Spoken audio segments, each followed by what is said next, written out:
Hi. Short Bus Debate Club. It's a bus rolling. I can get on board. Hello, I'm Darren Jolly. It's time to get this short bus started.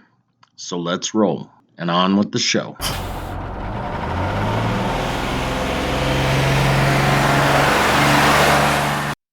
Hi, welcome to part 2 of, I don't know, I think I named it Sell Out and Become a Star.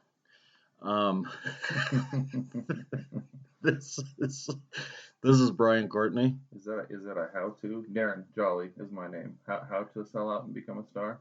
Oh, I guess I should have said how to, but they never actually said how to do it. So is there anything specific that you want to talk about? Because I know we talked about Metallica, doing movies or their songs being in movies and commercials. Anything specific you wanted to cover at the opening of this? No, I'm sure that we'll find some wonderful, cul-de-sacs. Yes, I'm sure we can twist and turn and do all kinds of shit. So, in the episodes where we were actually talking about counterculture and subculture, I kind of, if you listen to the episode, you might get an impression that I was thrashing on Ice Cube, and I was not. You're a Cube hater. Ice Cube is really my favorite member of NWA. I loved West Side Connection. I love his solo shit.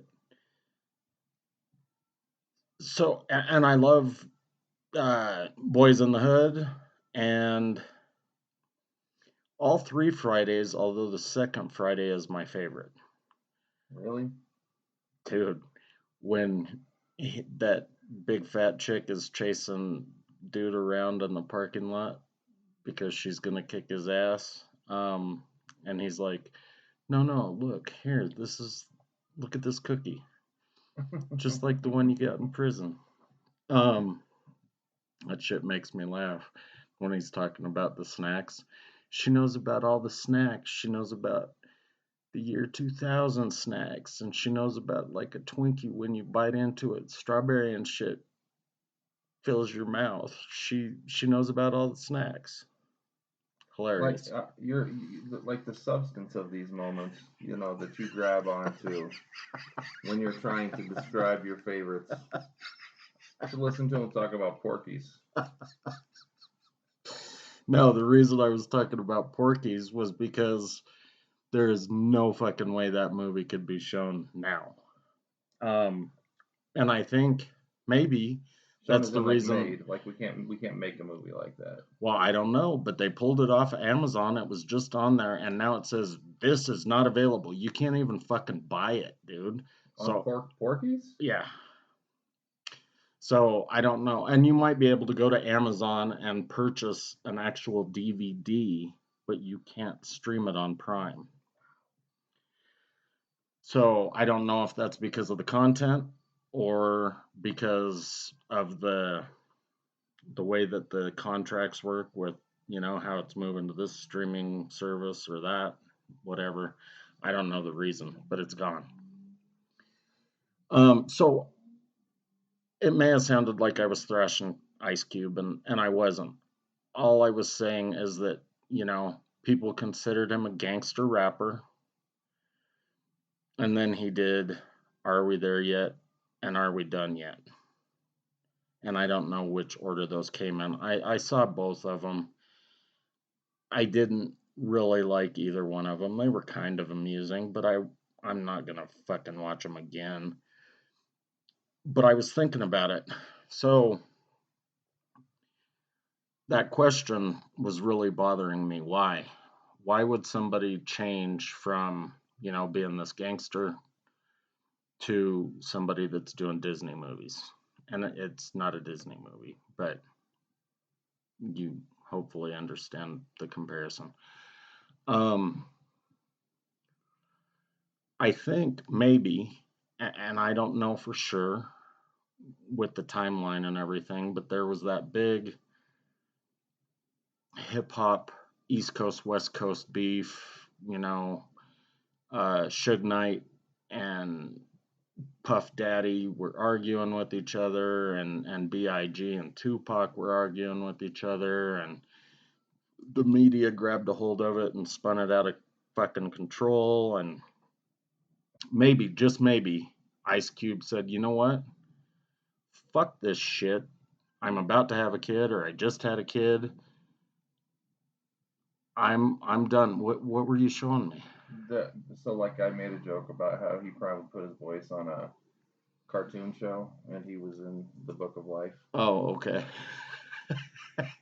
So he did in fact. And he's done some other decent movies. Like he was in at least one with Kevin Hart. And he was in another one with that chick from the Newsroom. The blonde girl? No, the hot one. Oh, what's her name? Yeah, I know who you're talking about. The one that. And I'm not saying the blonde one wasn't hot. I'm just saying the brunette was. Yeah. Smoking. Yeah. The really hot one, and I never can remember her name. So he's been in a lot of movies. It wasn't just the Disney ones. But either way, even if you're in a movie with Kevin Hart, Olivia Munn. Yeah, or Olivia Munn, you still changed your image. So I don't know if it was for safety's sake, if it had something to do with money.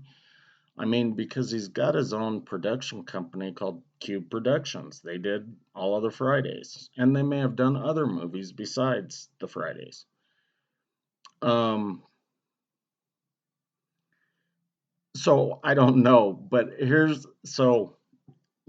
Cube, you went and made more money, you raised a family, Cube Jr. is now an actor, so good job.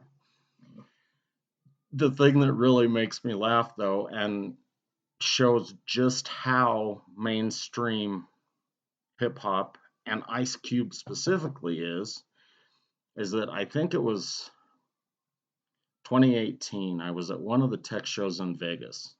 So the way these tech shows work is you go to the tech show and everybody tries to sell you whatever product they have to sell.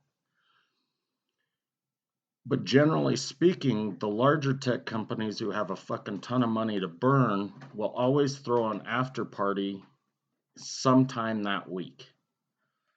And you've got to do something in order to gain entry. You've got to listen to their sales pitch. You've got to watch a video. You've got to do some horse shit in order to earn a ticket. And a ticket is usually in the form of a bracelet. Well, whatever year it was, and whatever month it was for that matter, because I think I was out there 3 or 4 times that year, Ice Cube was the big marquee. I mean, he was the guy on the sign, right? And it just made me laugh to think, and I wasn't even thinking about this show at that time, but it made me laugh to think that there are all of these Asians and white people who probably at one time were fans of Tipper Gore are trying to get bracelets to go see Ice Cube, and they have no fucking idea. Like, there's a high probability that at least the white people were like the ones burning and running over NWA CDs and protesting and whatever. But it made me laugh. Nobody thinking is about ever that. Really a fan of Tipper Gore. No, probably not. But maybe her group in general. What was this year? It was either 2017 or 2018, and it would have been around between June and August, because that's usually when all the shows are. Most of the people that would have been doing the explicit lyric stuff back then would have been significantly older than most of the people that would have been at that trade show with you. Now, having said that, there's no doubt that there's all kinds of contradictions in people, relative levels of absurdity, but I think most of those people that would have been out there, white kids, were probably in their basement hiding from their parents listening to fucking NWA. Well, maybe there were a lot of people that were my age, so they would have known who Ice Cube was. But there were also, I mean, if you think of VP level management and up in a lot of these companies, you're talking about people that are, at least 60 years old at the time. And who knows, maybe the marketing person that fucking booked Ice Cube to play the show was that old. I don't know. And I'm thinking that a lot of them wouldn't have even ever heard of NWA or West Side Connection, well, if they hadn't seen the movie. What the fuck was that movie called that basically played it all out and showed them getting ripped off by the manager and Straight Outta Compton. That's the name of the movie? Yeah. Okay. Yeah, so if they hadn't seen Straight Outta Compton or their kids hadn't watched it or whatever, then they wouldn't have known who the fuck Ice Cube was. So the thought, and I did get a bracelet, so I could have gone to the show, but I didn't want to deal with all of the crowd, so I did not go. I know, I should have gone, and I should have recorded it, because I'm guessing, like I said, in IT, it's mostly Asians and white people. But you want to talk about like him revising his image and what he's doing and who he is. He was a writer on Yellow Jackets, right? He was a writer on Showtime. Really? He was a writer on Euphoria. Really? Fucking weird, dude. He's done all kinds of weird shit since he's sort of like. Well, I know he wrote, at least in part, the Fridays trilogy. Mm-hmm. But that makes sense to me. But to imagine him writing, I mean, Euphoria maybe, because the consumption and all that kind of stuff. And I haven't watched Yellow Jackets much. I'm gonna go through it a little bit because there's some fucking real weird shit going on in that show. I saw 2 episodes and I turned it off. Yeah, they're girls in a soccer team back in the 90s or something like that. I can't remember what year, but it kind of gave me a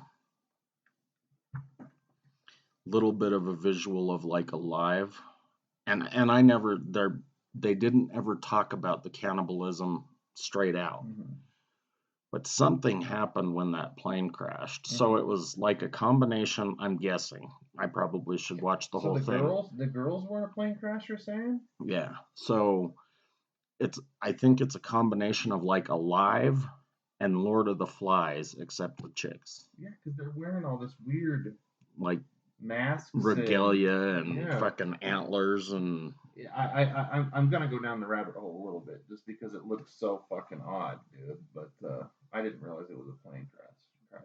I mean, I only watched half the first episode, but they're like.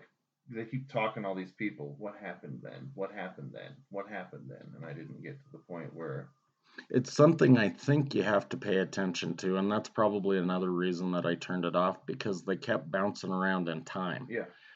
And so you've got to and I mean, clearly I understood that they were bouncing around in time, but you got to be on it if you're going to be watching it, you can't be.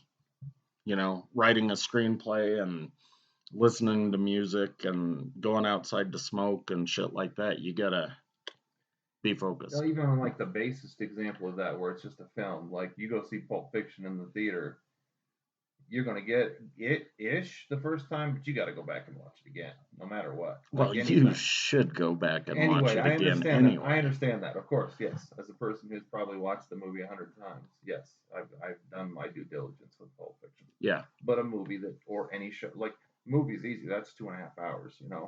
A show like that, I mean, that's Yeah, you're right. You've got to be there, and sometimes you got to go back there and be there again if you want to get anything out of it. Yeah, so maybe I will watch it because they keep pushing it on me. Me too. Yeah. Yellow Jackets. This is a show we think you'll like. Of course, then they tell me I'll also like Dexter New Blood. Which is just awful. Yeah, they should know that no one likes Dexter New Blood. And I watched. You quit. You gave up after you said season 5, right? Yeah. And I watched 5 or 6. I mean, I did just say fuck it, I'm done. I watched them all many times, so it would make more sense in my space. But I guess that you're just grouped. Yeah. The things that you watch, everybody else finished all the seasons on and went back and said, man, the guy that's from the big guy from the Shawshank Redemption, is like he's a great villain, and that was one of his worst villain shows ever. Like they're all pretty close, but I would say probably the new Max, which I fucking absolutely hate, but that actually, so we have to circle back in a minute because it used to be HBO Max. So HBO was kind of the headliner. It just had shows from HBO and Cinemax, and it had movies. Well, Time Warner and Discovery, I don't know, Discovery bought Time Warner or they merged or whatever happened. And the geniuses thought, well, HBO is this elitist channel. Yeah.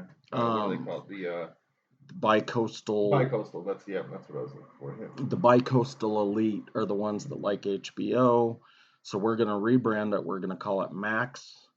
And we're going to introduce other programming. So now it has a bunch of fucked up reality shows, which I absolutely hate. Reality shows are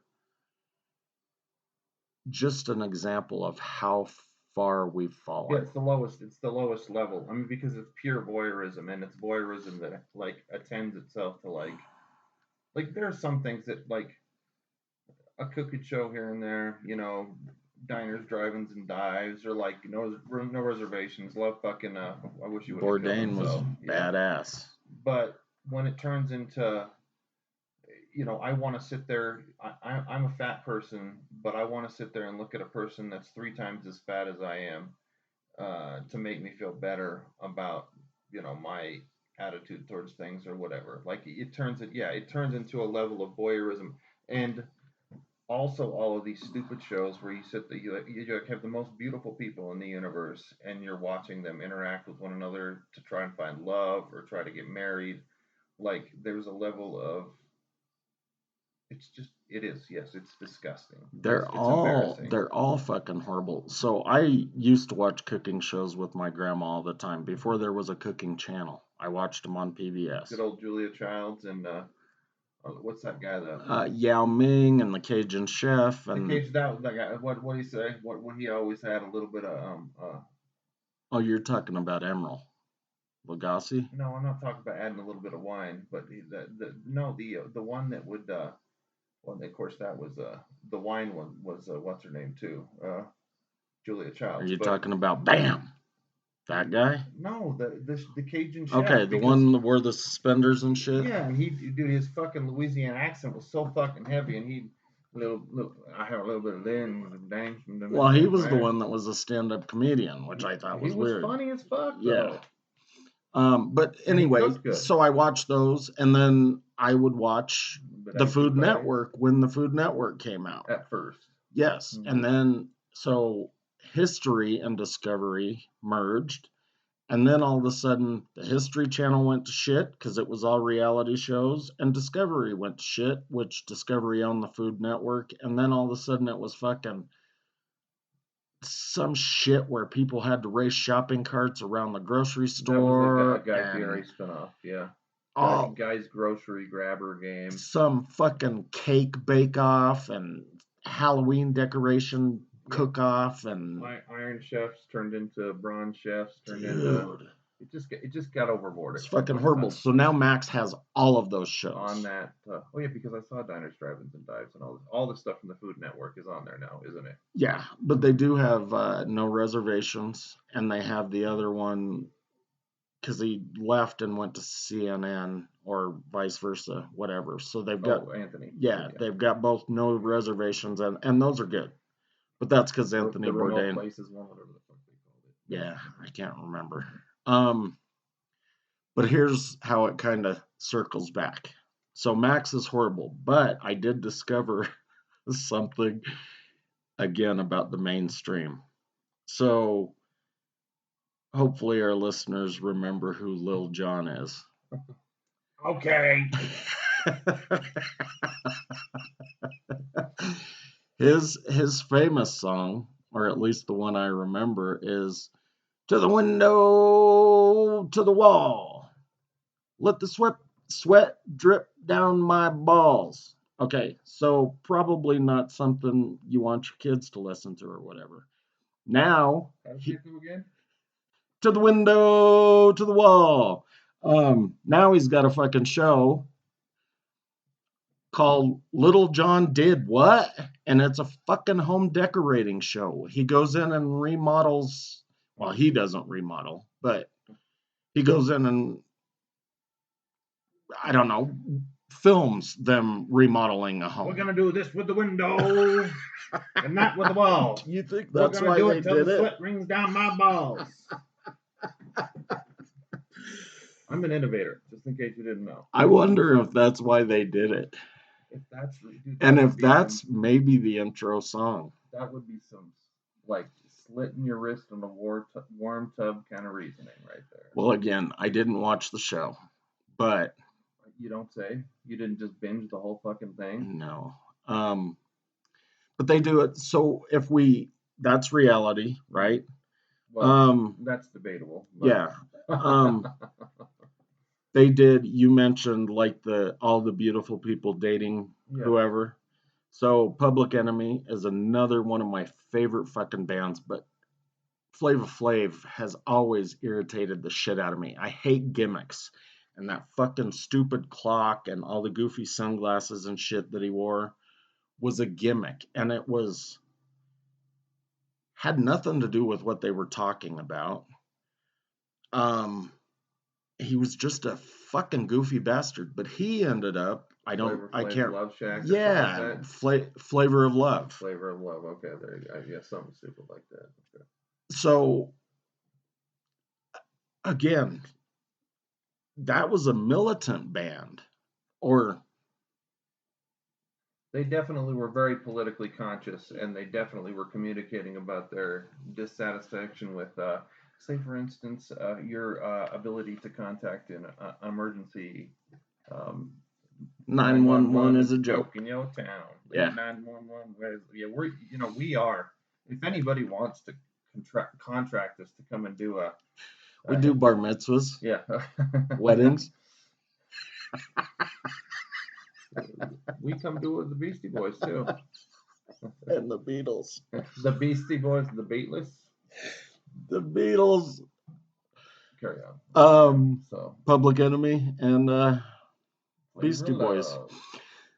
So there are a bunch of those like that, and of course I quit watching. So I always had cable, and I had all of the channels, but I watched the movie channels, and the only reason I had the other channels was because they wouldn't let you buy just the movie channels. It was a package deal. So I never watched any of those on History or whatever. So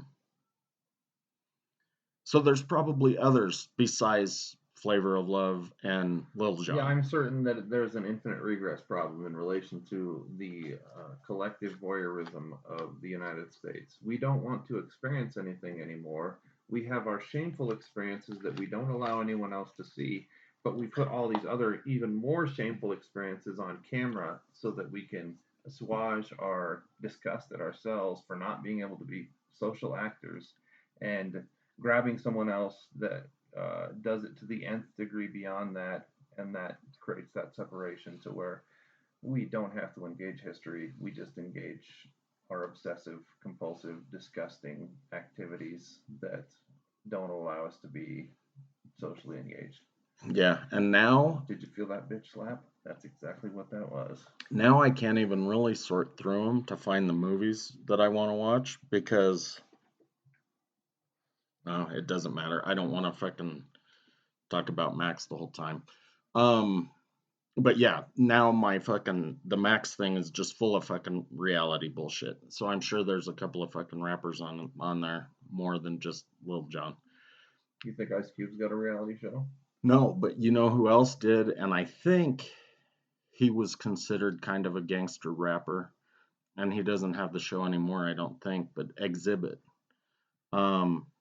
He had that show, I think it was called West Coast Customs, and they did cars. You know, and I like cars, but some of the shit that they did, it was just so stupid. Like, I'm a big believer in form following function. And so I don't see the purpose of opening up your trunk and having a fucking 62-inch TV. And I'm exaggerating, but... Okay. So, Exhibit had a reality show. You can go on and on and on. Yeah, that's just kind of off the top of my head. So it's definitely more mainstream. I mean, dude, Ice-T. So I didn't remember him being in the movie, but he was in both Breakin' and Breakin' 2. Really? Yeah. Electric Boogaloo? Electric Boogaloo. Then I think his breakout role was probably New Jack City. But this is a guy that did a song called 6 in the Morning, which was about fucking dealing drugs and being chased by the cops. And then with Body Count, he did Cop Killer. So, and now he's on Special Victims. That's what I was going to say, is that ironically, he's on a fucking cop show where he is a cop. LL Cool J, another guy who made the crossover. He was probably one of the first, 5 or 10 that managed to make it over into the mainstream. He wasn't gangster, not really. He didn't sing about shooting people or anything. He was just a rapper. He needed a beat. He needed love. He was doing it well. And he's on NCIS LA or NCIS San Diego or some shit. I don't know because they spin him off. On Breakin' too. I see him on Breakin'. Oh well. He is. There he is. Yep, you got it. He's a Radiotron rapper in that one. And it's it's right above it. So it's first. He was a rap talker in '84, and that he was on an episode of Fame prior to that. But you are indeed correct. His real. Oh no. Did he just do the song for Colors? He wasn't in Colors. Okay, he just did the song for Colors. I don't remember him being in Colors, but he definitely was the color or the soundtrack guy. The breakout role was '91. Yeah, Scotty Appleton, New Jack City. Which he didn't do Cop Killer until '92. Yeah. And I don't know if that's why his roles thinned out after that, because he didn't end up getting into SVU. And he was in movies between then and SVU, but they weren't New Jack City roles. No, that was a straight, yeah. He was in CB4. Yeah. And he was in a horrible fucking movie called Trespass. He was in Tank Girl. He was in Johnny Mnemonic. I liked his character in Johnny Mnemonic because he was kind of a rebel. He was against the system in Johnny Mnemonic. He had Judgment Day. I forgot. That was not a good movie, but he was in that too. But he also did a fucking song on that soundtrack that was badass, and I can't remember because what they did is they took for the soundtrack for Judgment Night. They took Judgment Night, not Judgment Day. They took a rap group and a heavy metal group and did a song together. And I can't remember the fucking name of the song that he did, but that's a good fucking soundtrack too. So check out Judgment Night. The movie blew, but the soundtrack was badass. If you like rap and or heavy metal. Yeah, but yeah, but SVU was really what brought him back from the dead, dude. Yeah, he was on that and forever. He's been on there for a long fucking time now. But I just don't know, 516 episodes. So, Method Man was on Netflix. Nick Cage. Mm-hmm. But that's okay. No, I like that show. That I wasn't talking shit. I'm just trying to think of actors that or rappers that became actors. Method Man is also on there. He didn't make it until later in the show, but he ended up playing an attorney on it was a show on Stars, and it was about a drug dealer, and I can picture the cover, but I can't remember the fucking name of it. But he was in that also. So out of the RZA, he's been in a bunch of shit. He was in Ghost Dog and most of the Wu-Tang guys, though, I don't see them as deviating from their relative social dispositions, though. You know what I mean? I don't see them trying to No, because it was Redman that was in How High, right? Or I'm looking through this Method Man. One thing that I forgot. Hang on, what was?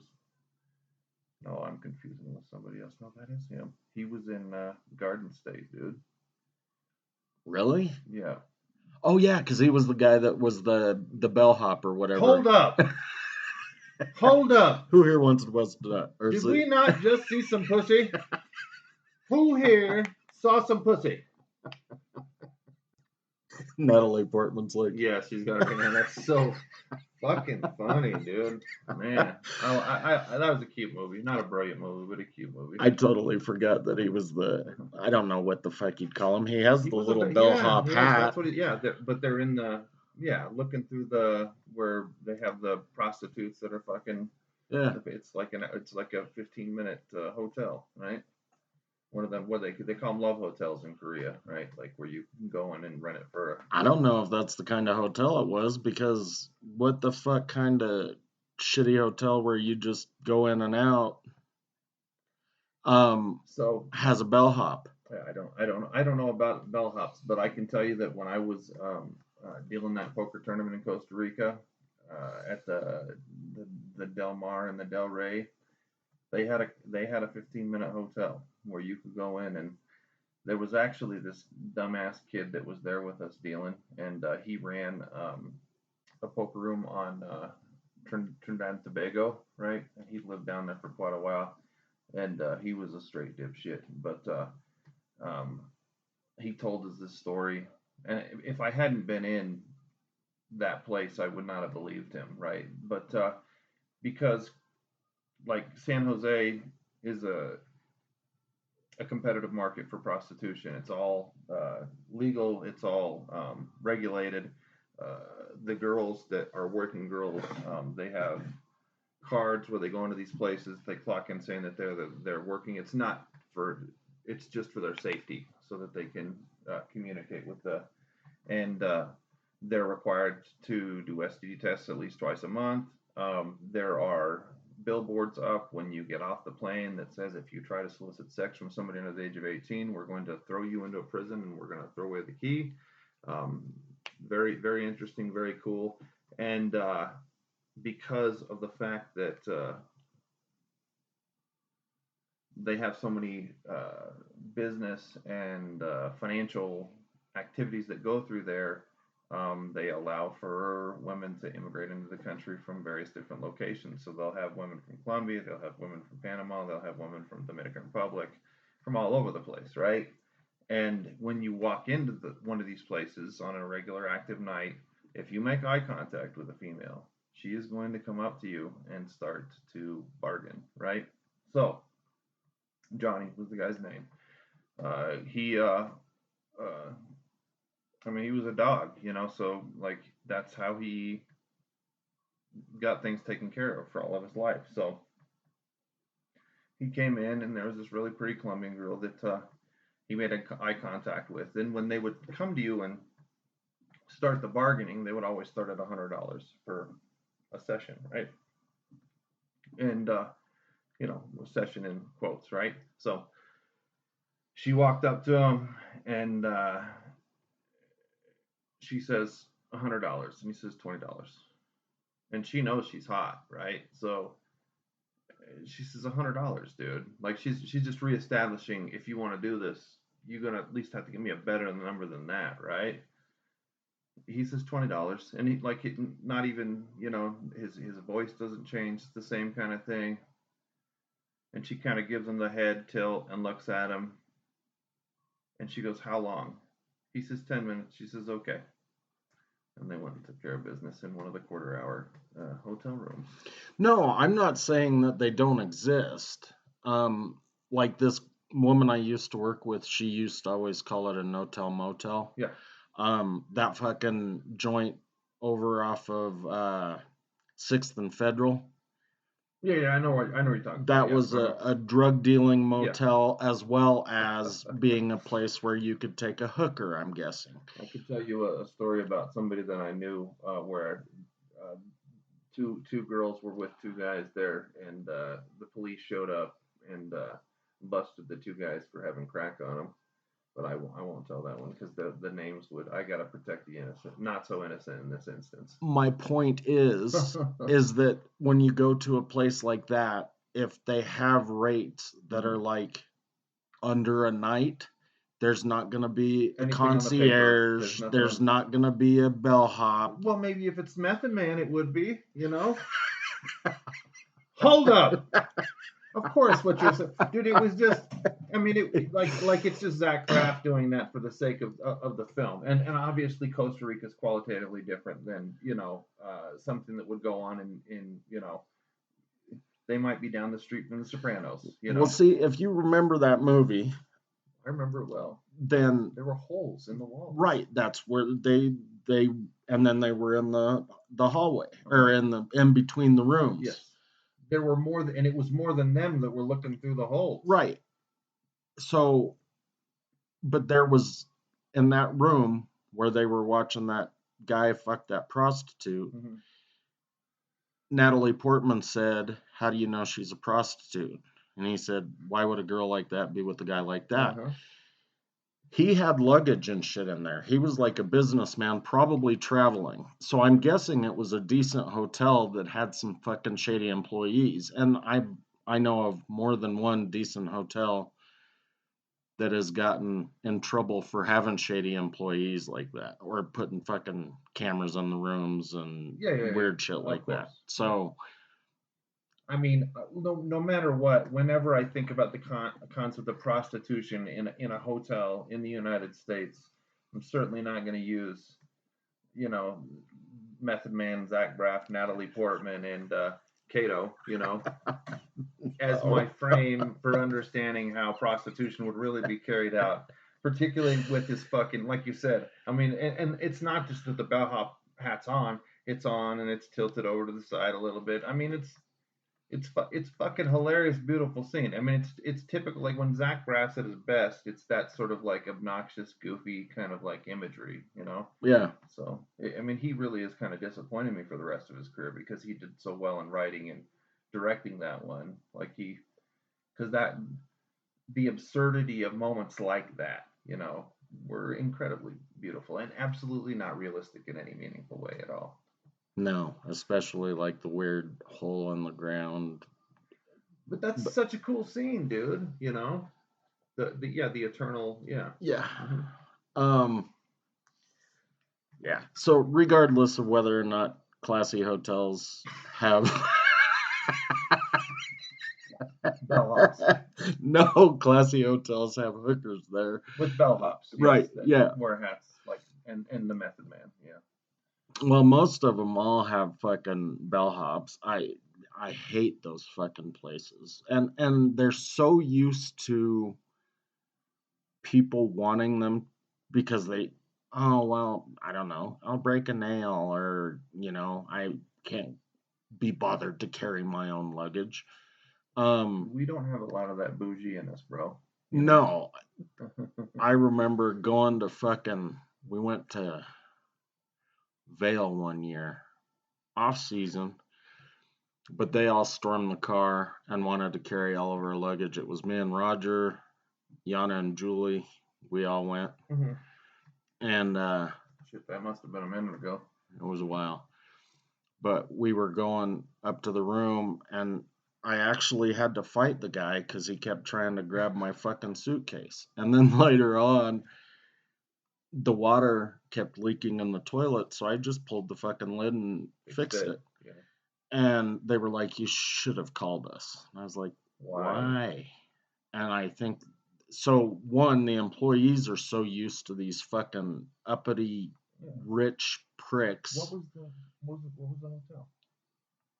Fuck, I can't remember. It was one of the resort hotels, but away from, it wasn't one of the ski into. It was like in the main square. Okay. Sorry. No, that's fine. So, I don't think that some shithole hotel is going to have bellhops, but I could be wrong.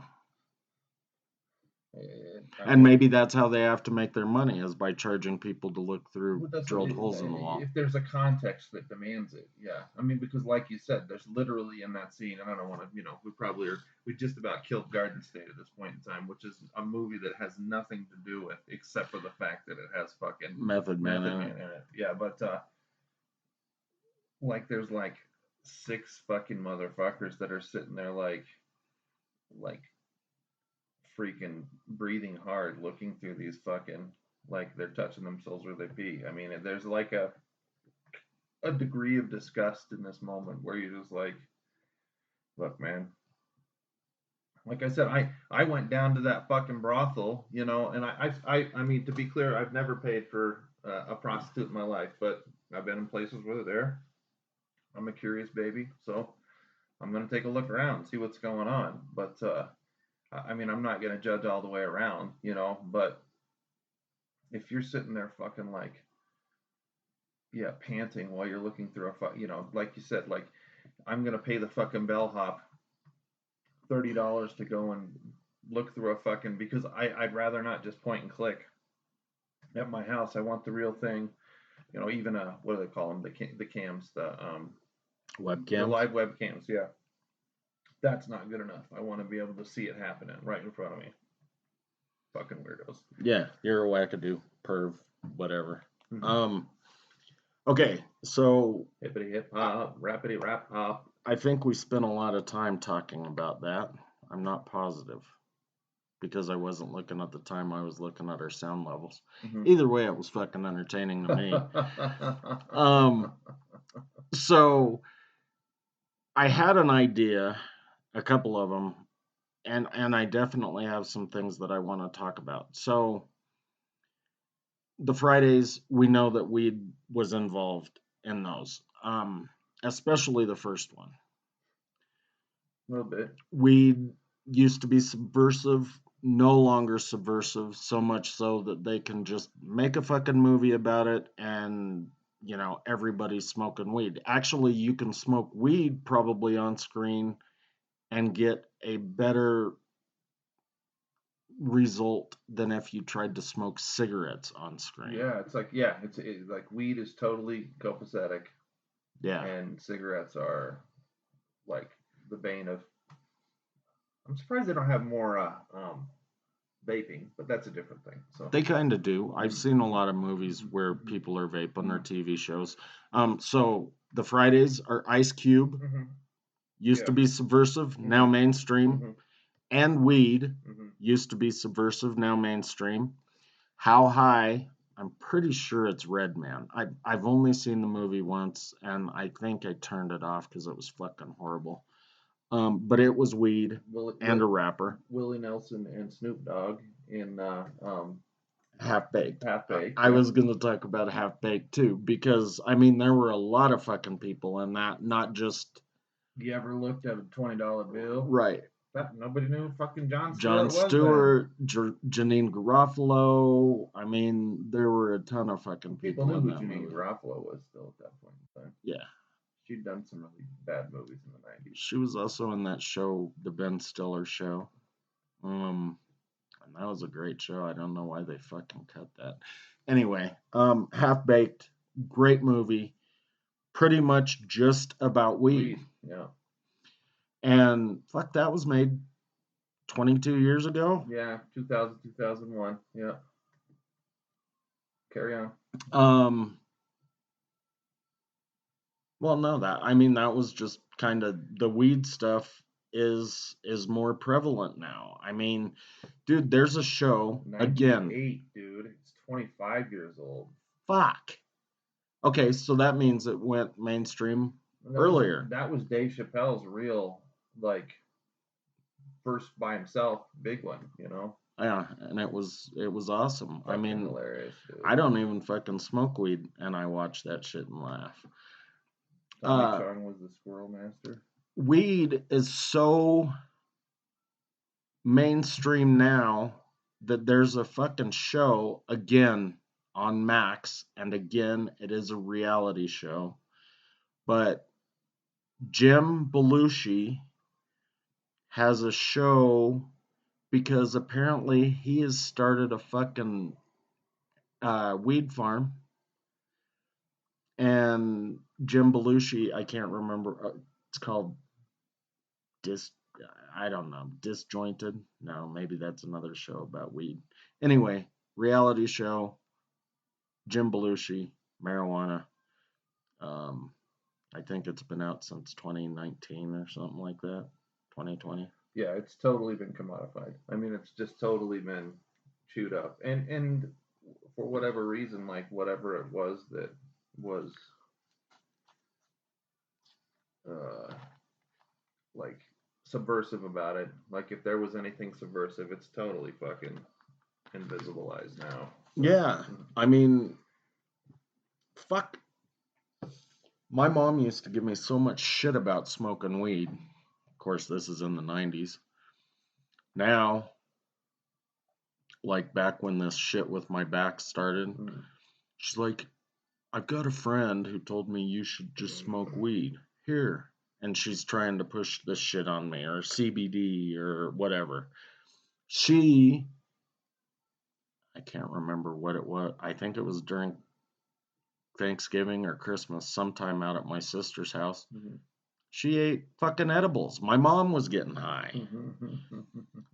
That means it's pretty fucking mainstream, and that all of the fucking bad shit has burned away. We don't, I mean, the funny thing is that, and I want to be careful about one thing. So, like, because you're starting to see the same thing with psychedelics now, right? Like mushrooms are being utilized towards different ends. Like they're legal in Colorado. Mushrooms are legal. So they're and like we talked about in the other one, anything under 4 grams, like if you got MDMA, if you got LSD, it's a misdemeanor now, right? But it doesn't need to stay subversive, but the liberatory concepts that were tied to them initially need to be understood in their full, like the spectrum of what it is that they open up and provide. And I mean, that's where, like, when it gets rooted in this totally commodified disposition, and it's like it becomes abstracted to the point where the only value is in, surplus exchange. Like, you make money off of it at that point. It's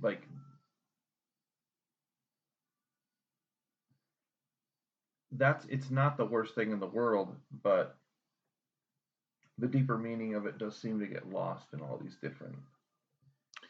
Yeah, I'm not saying that there's anything wrong with weed being legal or mushrooms or the fact that, like, the thing that bugs me about the under 4 grams thing is that all of these people are still ODing on fentanyl, where if they just legalized it, then maybe they could get some treatment, or maybe, you know, they would at least be able to get help if they were dying without fear for, going to jail or whatever. So I don't have a problem with things going mainstream, but again, it's the whole idea that if your movement, whatever it is, movement for change, movement for a buzz, movement for getting your rocks off, movement, any forward momentum, or if it's considered counterculture, backward momentum, any of those movements, if they are just completely absorbed into the mainstream, because I don't know that weed had a lot of meaning for me. I mean, I was making some money off of it, and I did get a buzz. It had meaning for me, only because the state had a very specific disposition with regards to it that was totally incorrect, based on completely wrong things. So, like, in my response to, like, when I would go to school, like, it was a way of saying, you're lying. Everything that you're saying is dishonest. And I would be very vocal about that in those social spaces. Oh, I did too. I got in trouble because I wrote a fucking paper about THC and the legalization of it. And not just the THC part, but the fucking hemp and the fact that you could make, a fuel that could actually run a car off a hemp seed.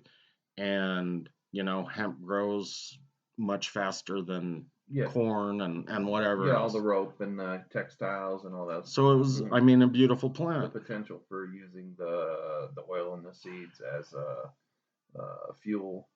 That was another thing they were talking about back then. I thought I just said that. Did you just say that? Yeah, sometimes I'm spacing out. You shouldn't watch Yellow Jackets right now, dude. That's kind of funny. And also, it'd be good for us to consider the possibility that we could use the oil and the seeds for fuel. So yeah, I mean, there was meaning, but I argue about lots of things that I think are incorrect and try to find a way to correct them. So aside from, arguing and saying you guys have been lying to us forever, it didn't really have meaning. I mean, it was a buzz. I could say the same thing about, heroin or pain pills or whatever. Quit fucking with us. You're lying to us. It's not true what you're saying. But I mean, the meaning is that it helps with my pain. Not heroin. I don't know what heroin is, but I know what it is. I just don't know what it's like. Maybe better to keep it that way too. Just one man's opinion. So, yeah, I don't. It's not like I'm always looking for whatever is subversive or what people consider cool or not cool or whatever. I can't figure out, like, again, why, and I keep using him because, again, I was a fan, and I can't figure out, like, why he decided, yeah, well, just, okay, any of them. I mean, fucking, well, I can't use Chuck D because Chuck D didn't end up in a bunch of fucking movies. Dr. Dre didn't end up in movies. And I'm not a fan of Dr. Dre anymore after the whole Napster thing anyway. Yeah, whatever. Let's play a game here for a second then. All right. So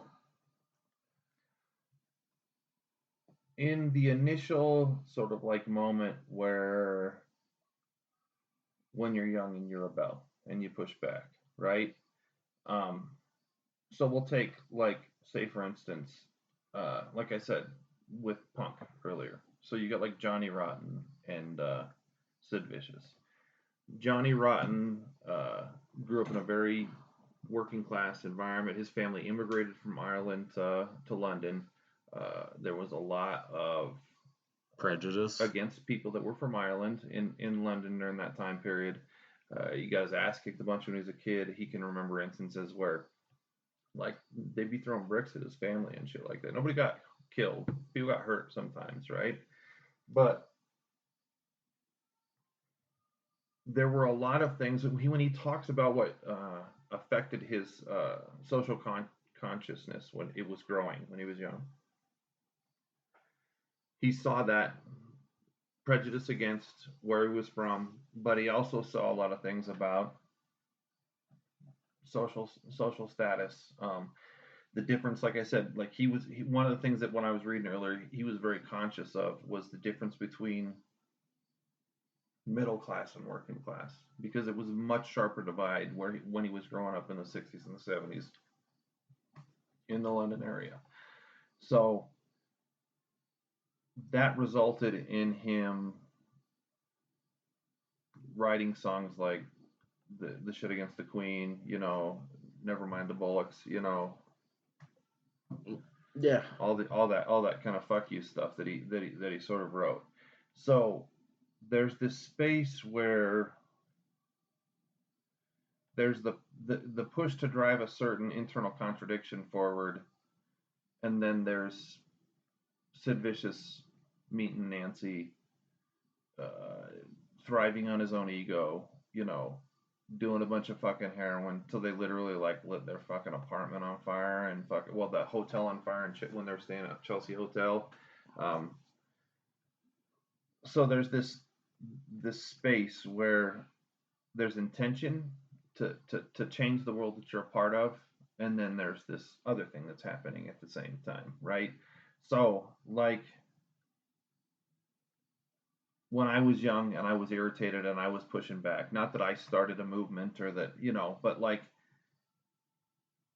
there was this thing that was about consciousness and trying to understand the parts of the world that were not reproducible, and trying to create a space where, so like if you look at that way, or if you look at like, I mean, we talked a little bit about briefly yesterday, but about like movements, when their inception occurred, and then you have like civil rights spin-offs, and then you have like other more militant ones that develop, like the SDS thing, and these kids were ultimately going to be yippies, but Bernadine Dorn and Bill Ayers were never going to be yippies. They were always going to be subversive. They're always going to be driving towards, as is, the kid that they raised from Kathy Boudin, and I can't remember his dad's name, but the one that their parents went to jail for helping in the. He ended up coming and talking at the school, Chester right? yeah, Chase. I actually took him to that's how I got to know him so well. Like when he came, he talked about being the children of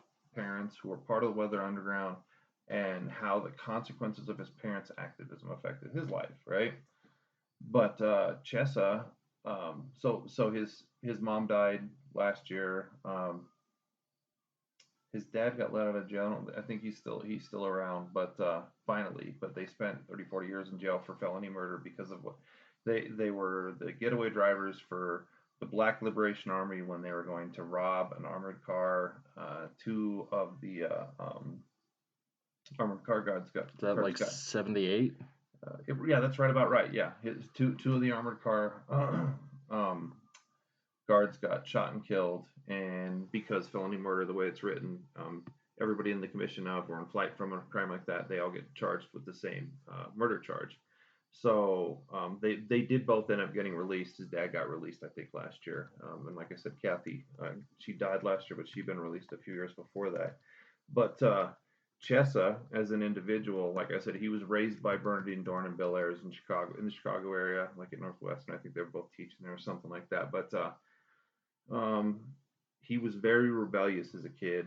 He really pushed back against them, but they're they're very loving parents to him, and they sort of gave him the space to grow. And he ended up getting a fucking law degree, and he went down to Venezuela when Hugo Chavez was the president there, and he was a foreign policy advisor to Hugo Chavez when he was um, like, I don't even know how that worked out, but they let him come into the government.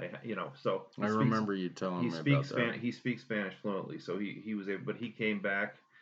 He was district attorney in San Francisco. He got ousted because he was doing all these decriminalization things of drugs and trying to get people out of prison for nonviolent crimes, and of course, all the centrist Dems and especially the like really heavy right wing people that were in the San Francisco area said crime rates are rising because of this district attorney. We got to get this fucking guy out, and he did end up getting ousted, but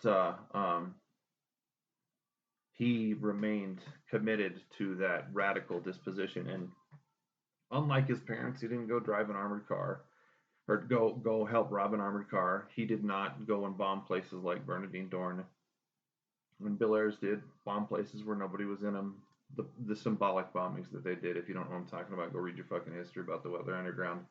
But he did maintain a commitment towards that. So like, what I guess what I'm saying is that so you have these spaces where there's activities that get consumed by the overall culture because you can make money out of them. Like you said, if you find a way to make money, then it gets internalized.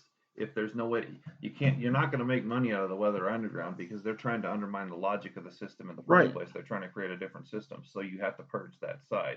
So that's I think that's a good distinction, is that you have these spaces where you can consume them because of the consumability of the ideas that you're trying to put forward.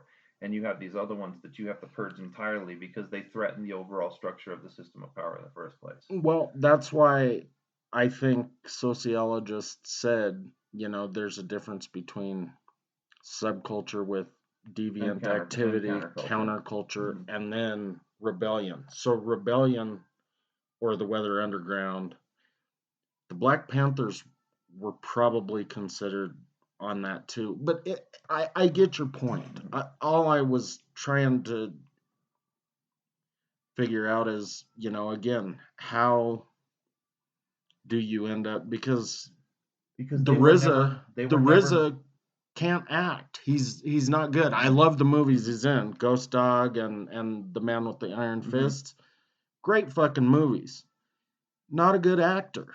But there's a difference between even Wu-Tang and Ice Cube, because Wu-Tang had a different. Wu-Tang was more. I would argue was, at least in terms of it, just like I think Tupac too was more subversive. Well, we talked about Wu-Tang, and they were at least subversive to begin with. They were even subversive against hip hop because they didn't have a traditional structure. It wasn't verse, hook, verse, hook. It was just 47 fucking verses because all of them had to have a turn or two. 47 verses and 36 chambers. Maybe it was 36. No. Just, So yeah, I mean, I get your point. I just, like, again, so marijuana is in every fucking movie now. It's probably, like I said, more accepted than cigarettes. Was considered subversive. Obviously, they were lying to us and have been since at least Reefer Madness, right? At least. They said some stupid shit back then. Yeah. Yeah, I mean, and most of it was racist shit. Yeah, dude. There's I remember seeing this one pamphlet that was reproduced, and it said, cancel me, whatever, but it said this smoking marijuana is what allow these jazz musicians, these dirty jazz musicians, these dirty niggers to slip so many notes in to these beats. Like they literally said that, and that was like in the Reefer Madness propaganda positions. Yeah, so it was fucking horrible, and they were saying shit like these. Again, I don't know for sure. I thought that they said black people, but they may have, used the more disparaging term. Yeah, the one that I saw definitely used the more disparaging term. Allow them to sleep with your women. Shit like that. I mean, fuck. Neil Cassidy and Kerouac talked a lot about that shit because they went to those places because they liked heroin and they liked weed. Speed and stuff too. A bunch of other things. They like drugs in general. Which, fuck, we could talk about those too. So there are a couple that we talked about as far as being subcultures that were on the fringes, and those are the people that got tattoos, which could have been bikers, gangs, hippies, any of them.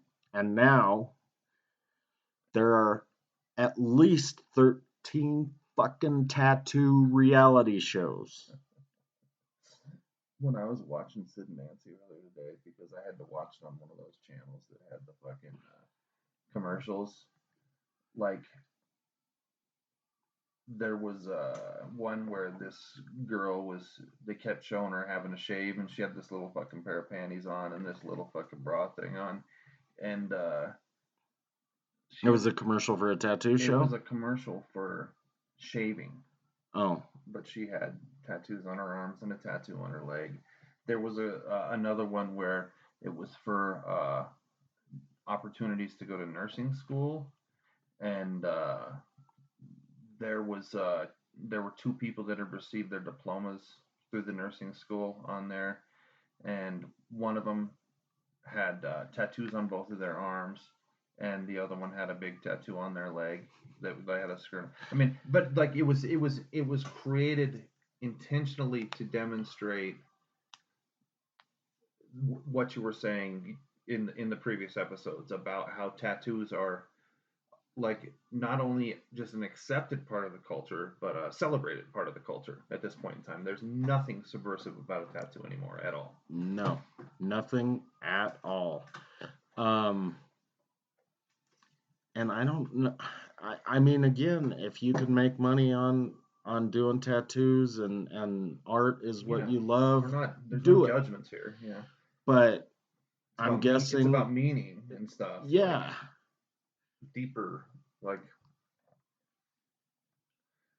the My Little Mermaid tattoo for $99 probably doesn't mean a whole lot. So tattoos. Well, you were going to go down a list, weren't you? No, I just wanted to talk about the 13. Well, I wanted to talk about two more things besides the 13 bullshit shows, because some of them are spin-offs based on city. Like there's LA Inc. and I think New York Inc. and Miami Inc. There's a Chicago one, I think, right? Well, then there's Black Inc. New York and Chicago Inc. or Black Inc. Chicago. And then Ink Masters, which that's the Dave Navarro one. There's just a bunch of fucking horrible shows. And again, they're reality shows. So, and a couple of them are about fucked up tattoos that need to be redone. So that kind of goes back to your example of just feeling better because somebody else is a bigger dildo than you, right? Like the one that I saw, some girl had it like right above her bikini line, and it was a logo for Subway, and it said "Eat Fresh," and the arrow was pointing down to her pussy. Obviously, she probably wanted to get that removed before her wedding or whatever. She could have just put not so above. I still think it's horrible just because she's doing a fucking ad for Subway. Yeah, okay, that's the reason that I'm bothered by it. I just was going for a punchline. That's all. So. But so I guess we don't have to talk about bikers because we're already at an hour and 10. The last thing that I really want to talk about is that commercial success does not mean being in commercials. It could, but it doesn't necessarily. And I think in a lot of cases that being in commercials makes you a sellout. But either way, I've got two examples, and they're just kind of, again, how hip hop has become so mainstream. So the first one, and I don't know if our fucking listeners know who Sir Mix-a-Lot is, but he did a song called I Like Big Butts and I Cannot Lie. You other brothers can't deny it. Right. Now that is a commercial for Chex Mix. He changed the lyrics. So instead of saying me so horny, there's a bunch of girls that say me so hungry. That's Luke Skywalker though, isn't it? No, from the no. I mean that is Luke Skywalker, yeah. But it's a different thing.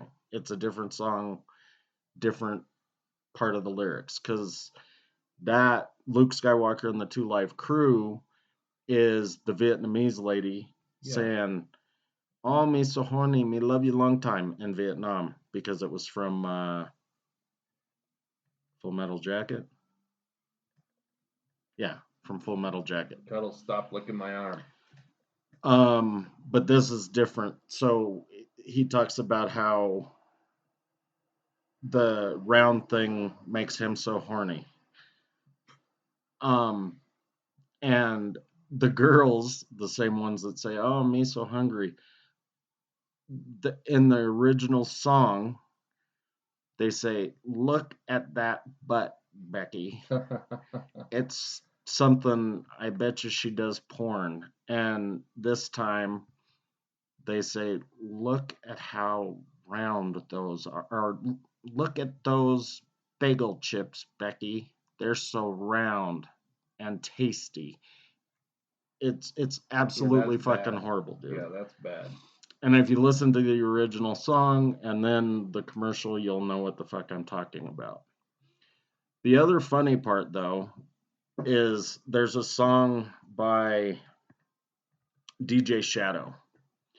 And I first heard this song because of Mike Judge and Silicon Valley. The opening verse says, "Picture this, I'm a bag of dicks, put me to your lips. I am sick, I will punch a baby bear in his shit. Give me lip, I'm gonna send you to the yard, get a stick. Make a switch, I can end the conversation real quick." He goes on to say, "I'm gonna pinch your mama's booty, kick your dog, fuck your bitch. Screaming, yes, I am guilty, motherfuckers, I am death." I mean, he says fuck multiple times throughout the song. And the chorus is, "Nobody speak, nobody get choked." Nobody speak, nobody get choked. Cadillac is using that song for a commercial. Obviously, they removed the lyrics, but it makes me laugh to think of some fucking 75-year-old man going to buy a new Cadillac because he heard the jazzy commercial, and it's, well, what I just described. What it was that you just said. Yeah. It's not Cadillac cookies, people. But it, they just have absorbed it. It's accepted. And who knows, maybe that person buying the Cadillac would think that the song is great. I don't know. I think it's fucking sweet, but you could see like this little old lady driving around. Nobody choked. Nobody get choked. I'd like to see that. Some lady about 70, yeah. Picture this. Like 4'10". Picture this. I'm a bag of dicks. Put me to your lips. Yeah, so maybe we should commission something like that, dude. That would be funny. Would be kind of funny. You'd probably get, 10 or 12 million views. There was some other stuff I wanted to talk about that, even though it was absorbed, it's still kind of fighting, like the biker thing. you know, a lot of bikers are still pissed that they have to fucking wait in line for 2 years to get a Harley because now every doctor and lawyer wants one. I feel horrible for them. Yeah, it's not that I feel bad for them. It's just part of that, you know, it's been absorbed and there are people fighting the absorption. And those bikers who are tough motherfuckers all love their American flags and blah blah blah blah blah blah blah blah blah blah. There's consequences for, you know, you can't only look at things through a one-dimensional position. Not you, I know. bikers. And whatever, I'm not hating on bikers, but I just think that if you're gonna, you know, live free or die, you know, maybe you ought to look deeper into the meaning of what it is that you're assuming that means and what it actually plays out to mean as soon as it gets romanticized by doctors and lawyers. And I think that's a generational thing too, almost like the telephone game, because the fucking first biker gangs, you know, were World War II veterans that didn't quite fit in when they got back. They probably had PTSD or whatever. So they just bought bikes to kind of wander around. And then, you know, it grew from there. And then next thing you know, you end up with 1%er clubs. And that, because a lot of them came back from Vietnam and did the same thing.